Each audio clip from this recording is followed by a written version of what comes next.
special episode of the Chamberlains LawCast. In this episode, we'll be discussing business management in times of crisis with some general tips and pointers on restructuring and finance maintenance. My name is Kody and I'm here today with Stephen and Stipe. Could you both tell us a bit about yourselves? Yeah, thanks for having us, Kody. Appreciate it. I'm a director at Quinn M&A, and as part of my practice, I help clients buy and sell businesses, provide due diligence advice, provide business valuation advice, and help clients with implementing business improvement strategies. Thanks, Stephen. That sounds really interesting. I guess listeners would know me from our other podcast segments. I'm Stipe from Chamberlains, and I work a lot in restructuring, helping other advisors restructure their clients' businesses and helping clients of the firm find ways to improve their business through legal structuring means. That's great. So could either of you tell us about what type of things you are seeing out there in the economy at present?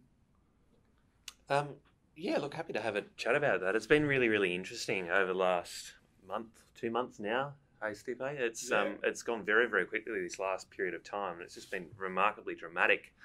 You've had businesses shut down completely overnight, and you've also had a lot of businesses that have shrunk dramatically in size, and a lot of people are really doing it hard out there. What are you seeing, Stipe? I imagine much the same, right?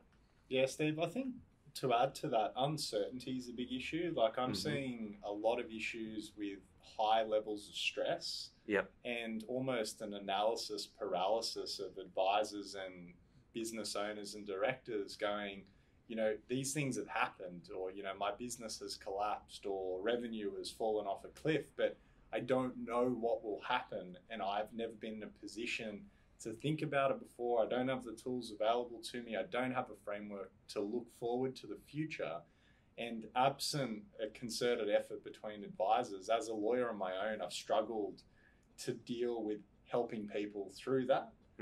So I've always found that, a joint approach with other advisors such as yourself is one of the only ways to help businesses get some clarity. Even if they can't get certainty, at least they can get some clarity around what they think and what they want to do and what they feel they need to do. No, look, I totally agree. And I think so many business owners have gone through a period of complete shock, which is understandable. So by doing a joint approach, like you say, and getting some clarity, not necessarily certainty, because nothing's certain at the moment, is remarkably helpful, and I think goes a long way to helping business owners get out of that state of shock and go into a period of some form of action where they actually do stuff and try and help their situation as best as they possibly can. Yeah, totally agreed. And look, one thing I hope our listeners get out of today and any subsequent sort of blasts we do out on social media and training we do with advisors is that, it's okay to make mistakes. Part of crisis management is to take advice and act, and then to actually review on what you do, because sometimes you won't get it right, but that doesn't mean you shouldn't try something to dig yourself out of the mess that a lot of society and a lot of businesses are in right now. Yeah, look, absolutely agree. The worst thing that business owners can possibly do right now, or advisors for that matter can possibly do right now, is to sit back and pretend like nothing's happened and nothing's going on, because the reality is completely different. I think even at this current point where we are as a country throughout this crisis, it looks like we're on the way out. Things are looking more positive. But the world on the other side of this is going to be completely different as well. So I think business owners and advisors need to gear up and get ready for the challenges that come and the opportunities that come ahead. That's very insightful. So in your opinion, what steps should be taken by business owners in order to manage this current crisis? Well, look, I'm not an accountant. I don't have a finance background, but, cash is king. And in addition to actually just considering what people's cash flow needs are and doing the correct analysis, I actually think monitoring cash outflows and having some sort of cost cutting and spending rationalization program as a secondary step to just determining cash flows is such an important action to take at the beginning of business crisis management, because we see a lot of businesses say, hey, we've suffered this shock, revenues have declined, let's look at our cash flows, and then they stop at the point where they see expected cash inflows falling off the cliff, but they don't actually think about what tools are available to them to manage cash outflows, what can they do with debt levels, what can they do with government incentives, and what can they do to their business generally to actually manage that. And managing cash outflows can be really stressful, and sometimes it's valuable to have a third-party advisor to step in to help with that. Absolutely. And I mean, it's changed dramatically throughout the course of this crisis. I think you'd agree, Stipe. Yeah. It's gone from a point at the beginning whereby it was remarkably difficult for anyone to predict cash flows or cash outflows or inflows, anything on a cash flow projection with any level of certainty, because the timelines for this crisis were so unclear. However, even at that early stage, the best business operators and the best advisors out there that I came across were still having a go at it and still doing their best to, at the very least, be very firm on what their outflows would be on a daily, weekly, and even monthly basis or further afield. And the parties who've done that, the business owners and the advisors who did that, are so much better placed at the moment because they've shored up their balance sheet. They know what cash is going to be there today, tomorrow, next week. The certainty that comes from that is remarkable. And it's those types of parties that are actually in a position now to go out and look for opportunities. They know where their cash balance is. They know what the world's going to look like over the next, say, couple of weeks at least, and they know that they're sitting reasonably strong. So from that point of view, they can actually capitalise on the situation, which I think is really beneficial. Yeah, look, I think you're right, Steve. I mean, getting back to what you said about engaging with advisors, though, I had a really interesting conversation with a client who's in the construction industry, and they do predominantly infrastructure projects for the federal government. So pretty niche. So things like, telecommunications infrastructure and support for NBN and various other things like that. And we're chatting on the phone, and the client said to me, things are going well for the business in spite of what's happening. And I said, oh, well, how's that? How's your pipeline of new projects looking? They said, well, current projects are still continuing. Short-term projected revenues are good, but we've had 2 projects indefinitely delayed. And the second I heard that, I panicked for them. Yeah. Because it seemed like they just hadn't considered their projections and their strategy outside of what might happen in 90 days. Yeah. And so I asked them, well, what's the value of those 2 projects? How many projects do you have on at any one time? And they said, on average 6. And instantly alarm bells. I thought to myself, why haven't you or your current advisor considered that maybe the impact of, COVID-19 is just going to hit you then? Yep. Maybe, for your business, it hasn't been as dramatic as the hospitality sector, but you should be planning right now to do something about what happens when you do lose those 2 projects. And I think that the time issues have presented as opportunities, but also major threats for people in business that may not have considered COVID to be as much of an impact as it actually will end up being for them. Absolutely. I think that's a really interesting point. I've been consistently amazed at the different impacts that this crisis is having on different types of businesses. Every day when I speak to different clients, everyone has a different take on what the impact is for them. And it's so diverse. Some businesses are actually doing remarkably well at the moment, which is shocking when you look at the broader economy, right? But other businesses are just struggling. And I mean, it shows when you've got businesses that are actively needing to go and look at their fixed cost base and look at cutting significant swags of fixed costs. Things aren't pleasant throughout the broader economy, but there's certainly different businesses that are feeling the impacts in different ways. Absolutely. And I think the opportunity that comes from that as well is completely underappreciated as well, because the opportunities that certain businesses may have through the combination with other businesses, through, gaining economies of scale in an environment where maybe acquisition costs are low because business values have declined, is something that people, even great advisors, are maybe not yet feeling confident to do because of a lack of information or a continuing degree of uncertainty. But that's something I feel that we can definitely help people with, and it's something people should explore. Absolutely. I think it's almost a perfect storm for savvy business owners and advisors who are able to go out and seize opportunities. There's a lot of great opportunities out there at the moment. Businesses that have strong balance sheets or have an ability to access funding are well placed at the moment to go out and seize opportunities. They can do that at the same time, however, as also looking at restructuring their current operations so they're well placed for the future. Excellent. So how are you both helping clients at this time?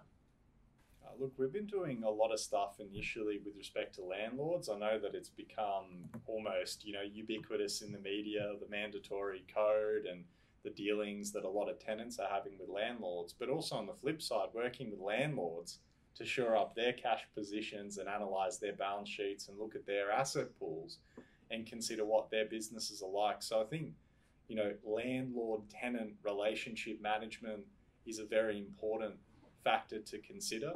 And I think that a lot of advisors are not necessarily looking as deeply as they should at this issue. So to give you an example, there's a client that Stephen and I have been sort of working on an informal basis just to help them through the short term so we can work on a long-term M&A strategy. And they were approaching all of their landlords seeking the minimum under the mandatory code.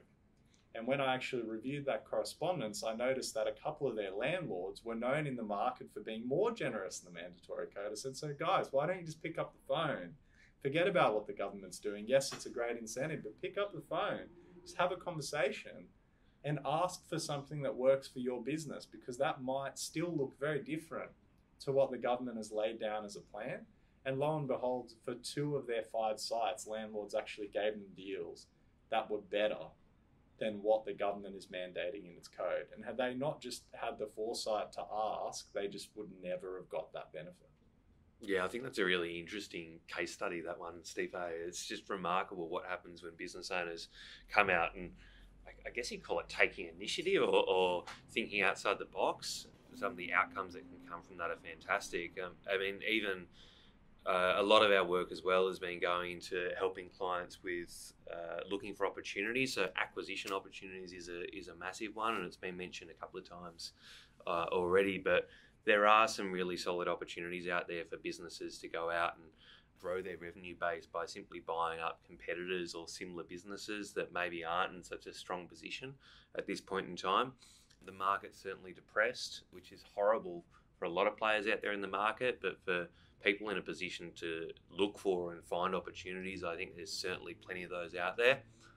The other area that I've been seeing, and Stipe and I have been seeing quite a bit, is looking at how we can help clients with restructures. So given where things are currently at, I think it's a really good idea, don't you, Stipe, to look at how businesses can set up their structures again and make them more effective for not only asset protection but also tax minimisation moving forward. Yeah, look, absolutely. And I think that there are a lot of opportunities if you look at it in the context of almost the contentious financial distress space. So a business that might have a pool of creditors who are generally understanding of what's happening, but there's just 1 or 2 participants in their supplier chain or something like that are just getting in the way of them making meaningful, impactful decisions to protect the viability of their business moving forward. Those businesses really need to be put in a position to make aggressive restructuring decisions for the purposes of business preservation early on. And that's a conversation I'm finding is really hard to have, because everyone thinks that the government schemes and the general indulgences that are being provided by society will be enough. And I think there's actually a lot of opportunity being left on the table where businesses aren't restructuring through safe harbour or what was safe harbour before the changes, or restructuring through voluntary administration and deeds of company arrangement, or even schemes of arrangement to tidy up shareholder issues. There's a lot of benefits that businesses could gain in addition to overcoming short-term crisis issues they're not seeing. And on the flip side, growth opportunities in the context of acquisition. Absolutely. I think what you say about business preservation is spot on. At a time like this, the key is for people to remain in jobs and employed. And for that to happen, businesses need to survive. So sure, there's been a hell of a lot of different government packages and moratoriums on different types of insolvency legislation and rules. That's all well and good, but it's an opportune time. If businesses are struggling, and especially if they were struggling before this crisis, it's probably not something that's going to go away in the same timelines as when some of these government packages and rule changes go away. I think it's going to be something that will probably hang around for the longer term. So business owners need to look at what they can do now in order to restructure and get set up so that they can preserve their businesses and also keep people in jobs. I think that's so important. And also, in conjunction with that, I think it's opportune for some businesses, especially those that might be a bit thinly spread, to even consider how they can sell off some inactive assets. Maybe it's some plant equipment, maybe it's a division of their business. Like, there's so many things for businesses to look at the moment, and we've been helping a whole host of different business owners with looking through strategies like that, which should help them longer term. Without sounding overly positive, I think in the end, this is about business improvement. I know we say it's business crisis management. I know that it's about getting over the corona crisis and what I'm dubbing Corona Panic 2020, but it's about long-term business improvement. You know, once we know that we can preserve the business as it is, or with some subtle tweaks, how do we improve the business? And giving owners and advisors some emotional and intellectual headway to actually analyze their business. And like you said, get rid of inefficient parts, shore up their balance sheets, and create a platform for moving forward. These are things that I don't think anyone is really looking at right now. And this is the opportunity to get in and do that. And this is something that we can do together with advisors to help them achieve. Absolutely agree. It's a remarkable opportunity, I think, for businesses to take stock, to look at what they're doing, to look at how they're doing it and how they could do it better. And from that perspective, if business owners take advantage of these times as best as possible, I think the outcome from that is going to be remarkable. So totally agree. Excellent. So just wrapping up, what can people do to find out more about the services you guys offer? I think people can just jump online and reach out to Steve and I, reach out to Quinn M&A, reach out to Chamberlains. We've got so many staff who have been working with clients, you know, even before this crisis on this area. Just have a general conversation. And you know, one tip for the punters, it's about streamlining and minimizing transaction costs, whether you're downsizing, whether you're getting rid of non-core assets, whether you're revaluing, restructuring your business, whether you're acquiring. It's about an integrated approach to keep costs down. You know, traditionally you might have separate M&A advisors on the front end, separate valuers, separate legals, separate business advisors, separate accountants, separate tax. How do you bring it all together and keep those costs down, get it done quickly, get it done cheaply, so you can actually see some benefit from those activities rather than just pissing hundreds of thousands of dollars off the wall? No, totally agree. And just like Stipe said, reach out. We're happy to have a chat with anyone, happy to have a confidential discussion with people about what they're going through, their circumstances. If we can help, fabulous. If you're doing well, we'll tell you you're doing well, and we might give you a few pointers here as to what you might be able to consider in order to do a bit better. But we're happy to have a chat. We're passionate about this stuff. We work well together, and we've got a lot of really solid ideas that can help businesses and help other advisors out there in the market to do better moving forward. So we think that's the best way about this. Excellent. Thank you, Stipe and Stephen, for joining us today for this special episode. We appreciate the important insight given today. And we also thank our listeners for joining us once again.